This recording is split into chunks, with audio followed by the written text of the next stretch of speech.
உங்க இதயத்தின் ஆழத்துல எப்போதாவது இந்த கேள்வி வந்திருக்கா? இத்தனை போராட்டங்களுக்கு நடுவுல நான் ஏன் வாழ்றேன்? என் வாழ்வின் உண்மையான நோக்கம் என்ன? நாம ஒரு ஓட்டப்பந்தயத்துல ஓடிக்கிட்டு இருக்கோம், ஆனா இலக்கு என்னன்னு தெரியல. இன்னைக்கு உங்க வாழ்க்கையின் அந்த தொலைந்து போன ப்ளூ பிரிண்ட பைபிள் வெளிச்சத்துல நம்ம கண்டுபிடிக்க போறோம். இது உங்கள் அடையாளத்தை தேடும் ஒரு பயணம். First stage. இப்போ நாம ஒரு முக்கியமான கேள்விக்கு வருவோம். நீங்கள் யார்? பல பேரு இந்த கேள்விக்கு ஆன்சர் சொல்லும் போது இப்படிதான் சொல்வாங்க: நான் ஒரு டீச்சர், நான் ஒரு எம்ப்ளாய், அல்லது மத்தவங்க நம்மளை பத்தி என்ன சொல்றாங்க அதை தான் நம்ம ஐடென்டிட்டியா எடுத்துக்கிறோம். யாராவது ப்ரைஸ் பண்ணினா நம்ம வேல்யூபிளா ஃபீல் பண்ணுவோம், யாராவது இக்னோர் பண்ணனா நம்ம ஒர்த்லெஸ்ஸா ஃபீல் பண்ணுவோம். ஆனா இதுதான் பெரிய தவறு. ஏன்னா நீங்க தற்செயலாக பிறந்தவர்கள் அல்ல. தேவன் தம்முடைய சாயலாக மனுஷனை சிருஷ்டித்தார். ஒரு ஓவியத்தின் மதிப்பு அதை வரைஞ்ச ஆர்டிஸ்ட பொறுத்தது. உங்களை வரைஞ்சவர் தேவன். அதிசயமான படைப்பு. தாவீது சொல்வது போல, நீங்கள் பிரமிக்கத்தக்க அதிசயமாய் உண்டாக்கப்பட்டவர்கள். உங்கள் மதிப்பு உங்கள் திறமையில இல்ல, உங்களை படைச்சவரின் நேசத்துல இருக்குது. உயர்ந்த நோக்கம். உங்க வாழ்க்கையின் நோக்கம், கோல், பர்பஸ் உங்களால் உருவாக்கப்படுவதில்லை, அது தேவனால உங்களுக்குள்ள விதிக்கப்பட்டது. Second stage. உங்களை தடுக்கிறது எது? இப்போ ஒரு முக்கியமான விஷயத்த பார்ப்போம். நம்ம வாழ்க்கையில முன்னேற முடியாம பலர் ஸ்ட்ரகிள் பண்றதுக்கு ரீசன் என்ன? அதுக்கு எப்போதும் வெளியில இருக்கிற சூழ்நிலை காரணம் இல்லைங்க. பல நேரங்கள்ல அந்த தடைகள் நமக்குள்ளேயே இருக்கும். ஒரு சத்தமில்லாத எதிரி நமக்குள்ள வேலை செய்யறான். அது என்ன தெரியுமா? பயம், சந்தேகம், பழைய காயங்கள், பழைய கசப்புகள். இது எல்லாமே நம்ம வாழ்க்கையை முன்னேற விடாம கட்டி வைக்கிற சங்கிலி தான். ஒரு மனுஷன் வெளியில சுதந்திரமா இருந்தாலும் உள்ள பயத்துல கட்டப்பட்டிருந்தா அவன் உண்மையில சுதந்திரமானவன் இல்லை.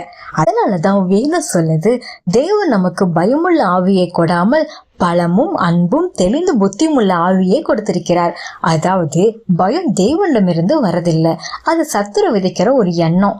அவன் உங்க மனசுல மெதுவா ஒரு குரலை விதைக்கிறான்: உன்னால முடியாது, நீ தகுதி இல்லாதவன், உனக்கு ஃபியூச்சர்லாம் இல்லை. இந்த குரல்கள் பல நேரம் நம்முடைய எண்ணங்களாகவே தோன்றும். ஆனா உண்மையில அது பொய்கள். ஏன்னா சாத்தான் ஒரு காரியம் நல்லா தெரிஞ்சவன். ஒரு மனுஷன் தன் வேல்யூ மறந்துட்டா அவன் தன் பர்பஸையும் இழந்துடுவான். அதனாலதான் அவன் முதல்ல உங்க மனசை அட்டாக் பண்றான். Third stage. வாழ்வை வடிவமைத்தல், டிசைனிங் யுவர் லைஃப். இப்போ ஒரு முக்கியமான கேள்வி வருது. நம்ம யார் அப்படிங்கறத புரிஞ்சுக்கிட்டோம், நம்மளை தடுக்கிற சங்கிலியும் பார்த்தோம். ஆனா இப்போ நம்ம எப்படி மாற போறோம்? நம்ம வாழ்க்கைய தேவன் விரும்பும் விதமா எப்படி வடிவமைக்க போறோம்? முதல் விஷயம், ஒரு தெளிவான தரிசனம் வேணும். வேதாகமம் ஒரு பெரிய நம்பிக்கையை கொடுக்குது. நான் உங்களுக்காக நினைக்கும் நினைவுகள் சமாதானத்தின் நினைவுகள், உங்களுக்கு எதிர்காலமும் நம்பிக்கையும் கொடுக்கும்படியாக. அதாவது உங்க ஃபியூச்சர் ஒரு ஆக்சிடென்ட் இல்லை, தேவர் ஆல்ரெடி ஒரு நம்பிக்கையான முடிவை வச்சிருக்காரு. அதனால உங்க ஃபியூச்சரை பார்த்து பயப்படாதீங்க, விசுவாச கண்களால பாருங்க. ஒவ்வொரு நாளும் ஒரு பலி.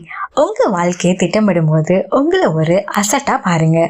உங்கள் உடல் தேவன் தங்கும் ஆலயம். எனவே உங்கள் உடல், மனம், ஆத்மா ஆரோக்கியமாக வைத்திருப்பது உங்கள் ஆவிக்குரிய கடமை. விதிமுறைகள். உங்களுக்குன்னு சில ஆவிக்குரிய கொள்கைகள் கண்டிப்பா இருக்கணும்.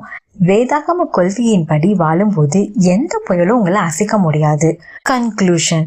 ஒரு புதிய மனிதன். இப்போது இந்த நிமிடம் ஒரு முடிவெடுக்கலாம். உங்க பழைய பயங்களையும் உங்க கவலைகளையும் சிலுவை நடையில விட்டுடுங்க. ஏன்னா நீங்க சாதாரணமானவர்கள் அல்ல. பைபிள் சொல்லுது, நீங்கள் தேர்ந்தெடுக்கப்பட்ட ஜாதி, ராஜ ஆசாரியர், பரிசுத்த ஜாதி. அதாவது உங்க வாழ்க்கைக்கு ஒரு பெரிய நோக்கம் இருக்குது. தேவன் உங்களை வைத்தே இந்த உலகத்துல ஒரு பெரிய காரியம் செய்ய விரும்புறாரு. நீங்க உங்களை அவரிடத்துல ஒப்பு கொடுத்துருங்க. அவர் உங்க வாழ்க்கைய ஒரு அழகான சாட்சியா மாத்துவாரு. கர்த்தர் உங்களை ஆசீர்வதிப்பாராக.